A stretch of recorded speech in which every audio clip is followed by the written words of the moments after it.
Gaurav Mashruvalla joins us now to answer your questions. Gaurav, it's always a pleasure to have you on the show. Our first question comes in from 23-year-old Ankit, who writes in. He currently has an income of 25,000 rupees a month and he can put aside 3,000 rupees every month. Now his question is, Gaurav, he plans to study in the next 2 years and he hopes to buy a home in the next 5 to 7 years. He wants to know where he can invest this money so he can use it in the future. Gaurav. Between the two cities, the costs are drastically different. So you need to be more specific. You're also talking about taking a loan for MBA. So again, the priority, because I don't think it will be possible to fulfill both the requirements of buying a house either in Mumbai or in Bangalore and doing an MBA with the current amount of money that you have. What you do is start parking your surplus available every month in an equity-based fund. Now keep doing it for first 5 years and then start moving that amount into a debt-based instrument so that at the end of 7 years you have some money corpus which can be used for down payment of buying of house and for residual amount take a loan. That's if home buying is a requirement.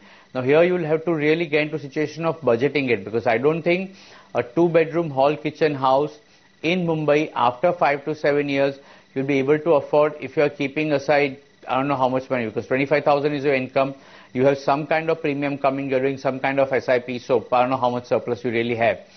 If your MBA is your requirement, again, you haven't given the cost, and my understanding is that most of the MBA courses cost a lot of money and there isn't any assistantship that you get.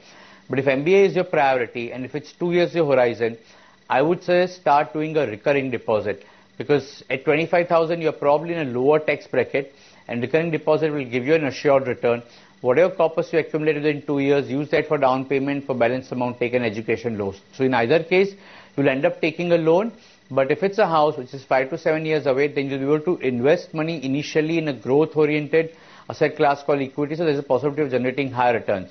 If it's 2 years' time, debt-based instrument, recurring deposit is the only option. Our next question comes in from 27-year-old Sunil. Now, this is an interesting problem, Gaurav. He has a running home loan and he also has a contingency fund of 1.5 lakh rupees in his savings. He hopes to buy another home soon, so he wants to know if he should use his savings to pay off his home loan or to bring down his outstanding and then begin investing for his next home loan. What would you recommend? Is it wise for him to start planning for another home while he still has a running home loan? Okay, now I really need to understand from Sunil as to if he already has one house, why is he buying second one? I mean, is it really a need? Is it for supporting his parents, or is it more from investment perspective? Because if it's from investment perspective, I would hold him back and say, don't do that. You already have one house with a loan. Don't leverage yourself. Don't take second one and get into a situation where your majority of portfolio is skewed in favor of real estate, which is illiquid and indivisible. Having said that, if there's really a need because either he wants a bigger house or there's a family which needs to be supported, then what he should be doing is, since he's paying home loans at a rate of 10.75% and he wants another house in 2 years' time, I would suggest he should prepay home loan.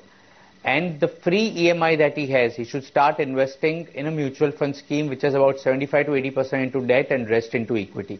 What will happen is he'll get a kicker of an equity and the possible return there could be slightly more than the rate of interest that he's paying. So he'd get a kicker of an equity, he would have a free EMI, and there is some surplus that he has on regular basis.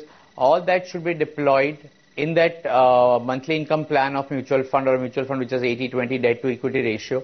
Create that corpus for buying a second house, and once a desired corpus is reached, liquidate that and borrow rest of the money. Our last question comes in from 30-year-old Sanjay, who writes in saying he saves about 10,000 rupees every month. Now, he has plans to complete his MBA by 2014 and get married a year later.